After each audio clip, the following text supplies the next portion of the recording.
Hello दोस्तों, आज के दिन मैं आपको कॉपीराइट फ्री वीडियो सर्च करने का मेथड बताता हूँ। गूगल पे जाएं, सबसे पहले लिखें रॉयल्टी फ्री वीडियो।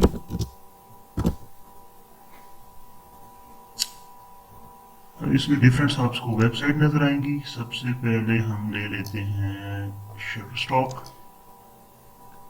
शटरस्टॉक के बाद हम वो क्या सेलेक्ट करते हैं, पिक्सल्स एंड देन पिक्सेल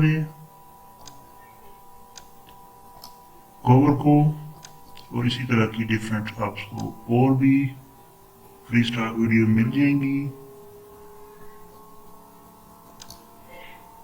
अगर आप अफोर्ड कर सकते हैं मेंबरशिप तो आपको मैं रेफर करूंगा शटरस्टॉक के लिए।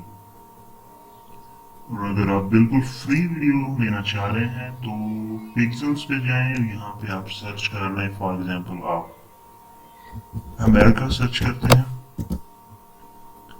तो आपको यहाँ पे वीडियो शो हो जाएगी। ये देखें, ये डिफरेंट किस्म की वीडियोस हैं, इनमें से आप कोई भी पिक कर सकते हैं अपनी चॉइस के मुताबिक।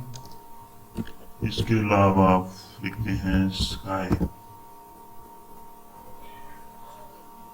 तो स्काई जब आप लिखेंगे तो इसमें भी आपको बहुत सी वैरायटी की, इस पे आपको कोई कॉपीराइट इशू नहीं आएगा। इसी तरह ये पिक्सेल है, यहाँ पे भी आप सर्च कर सकते हैं। उसके अलावा फ्री स्टार फुटेज, तो इसमें आपको इमेजेस भी मिलेंगी, म्यूजिक भी मिलेगा और वीडियोस भी मिलेंगी। तो उम्मीद करता हूँ दोस्तों कि आपको मेरी ये वीडियो पसंद आई होगी। मज़ीद वीडियो देखने के लिए मेरा चैनल लाइक करें, सब्सक्राइब करें।